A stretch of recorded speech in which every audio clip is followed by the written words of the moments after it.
bookworms, and welcome to the Book Up. I'm your host, Verdell Walker, and I'm so excited you're here. Each week, I dive into my latest reads and share my honest, unvarnished opinions, all in 15 minutes or less. So sit back, get cozy, and let me give you the Book Up.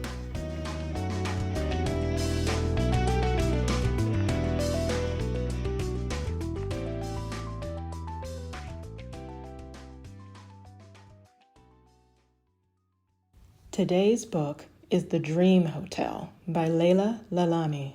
It's dystopian literary fiction published by Penguin Random House.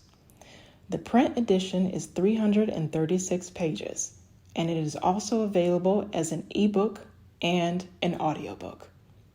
Here's the summary.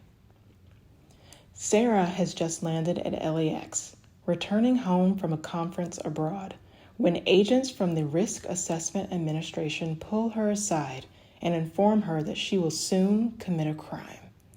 Using data from her dreams, the RAA's algorithm has determined that she is at imminent risk of harming the person she loves most, her husband. For his safety, she must be kept under observation for 21 days. The agents transfer Sarah to a retention center, where she is held with other dreamers, all of them women trying to prove their innocence from different crimes. With every deviation from the strict and ever-shifting rules of the facility, their stay is extended. Months pass, and Sarah seems no closer to release. Then one day, a new resident arrives, disrupting the order of the facility and leading Sarah on a collision course with the very companies that have deprived her of her freedom.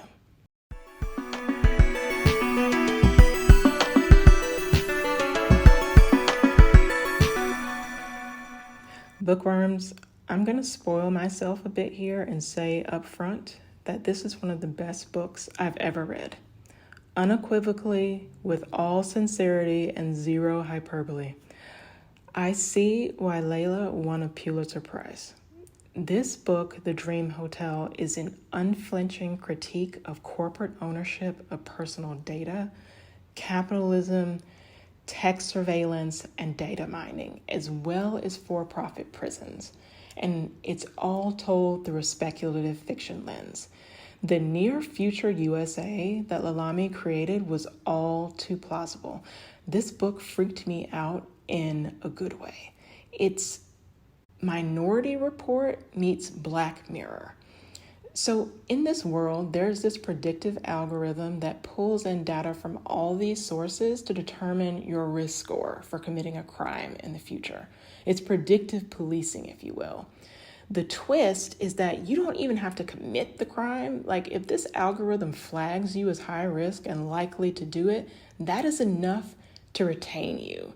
And retain is a lovely euphemism that they use in this world for what is basically imprisonment without due process. And the retainees, which by and large seem to be women, are not classified as inmates. The powers that be, the government, and these private corporations that run this system go to great lengths to make that distinction. The women in the book, for instance, don't have orange uniforms. They have white ones because white makes them seem like they're pure and pristine, and of course, like this blank slate.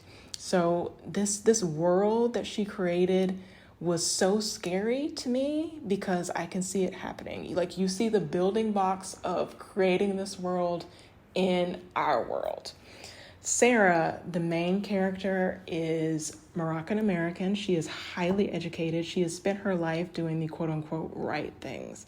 This book is a great look at the immigrant experience, particularly from the POV of an Arab American. It details the extra vetting that Arab Americans have to go through in a post 9/11 world. And it also details the intense emotional labor of living your life in a way that you don't bend the rules, you obsessively follow the rules, so you don't draw attention to yourself. Bookworms, you might hear some heavy rain in the background. Don't be alarmed. I love the rain. Perfect reading weather, right? So back to the review. You see this with Sarah's father, who is from Morocco, and this felt so familiar for anyone who's a second generation immigrant, but also a person of color in America, this posing that you have to do.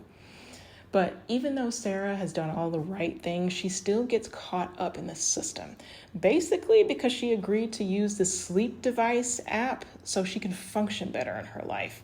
But the devil is in the details. In this case, is in the terms and condition. You know, those long things that you have to click on that you agree, but none of us read them, right? And I thought it was just so poignant that her dreams, which are deeply personal and private things in our mind, were used against her and monetized and got her caught up in this really unjust system. In this world, there are lots of private companies monetizing retained people. The main one in the book is a company called SafeX, which runs the detention centers. SafeX also contracts with other companies selling access to the women in the centers. So Sarah and the other retainees have to work long shifts processing data and doing all these other tasks for these companies. And if they refuse, their risk score goes up. More on this later. SafeX handles these women's cases too and oversees them on a day-to-day basis on behalf of the government. They mostly employ contract employees who are just following the rules set down by SafeX, and they ruin these women's lives. It just was a great show of the banality of evil and injustice. And when these women are in the system, it's so extractive. They have to pay for things in the commissary. Their families have to send them money and put it on their accounts. It's like $400 to send an email every 2 months. And it's really like the jails that we have in real life. These women are profit centers, like 50 different ways. And all of this is summed up so elegantly by Sarah in one of my favorite quotes from the book. It's the parasitic logic of profit, which has wormed its way so deeply into the collective mind that to defy lucre is to mark oneself as a radical, a criminal, or a lunatic. Wow. Just wow. In the larger scheme of things, everyone is in a virtual prison, though. They're tracked endlessly for their precious data, which is a new oil. And honestly, that does not sound too far off from the world that we live in today. I'm reminded of this old quote that I can't remember where it came from, but it was talking about Facebook and also other social media platforms that, you know, if you don't pay for the product, you are the product. The themes that are explored in this book reminded me a lot of Chain Gang All-Stars, which is another one of my favorite books of all time. I was blown away by it, just like The Dream Hotel. Chain Gang All-Stars is about convicted felons who fight to the death in a competitive combat league for a chance at freedom and to escape death row. It was a really searing commentary on the flaws of the U.S. prison system with a deeply moving, character-led love story between two prisoners in the book. And it was also published by Pantheon Books, which is the same imprint that published The Dream Hotel, funnily enough. If I can offer one small critique in the comparison of Dream Hotel and Chain Gang, is that Chain Gang felt a little bit more character forward to me. You really feel for the prisoners and their families depicted in it on a more visceral level. Like, I felt for Sarah too, and her fellow retainees very much, don't get me wrong. But Dream Hotel can be a little more clinical and treatise-y, for lack of a better word, at times. To me. I still adore The Dream Hotel. I adore both these books, and that is just such a minor thing in the grand scheme of things for a book that makes you think and interrogate the world the way that Dream Hotel does. So obviously, I give The Dream Hotel 5 out of 5 stars. Thank you, Jenna Bush, for recommending this book. She has great taste. Gotta give it up to her. Seriously, bookworms, go and read this book.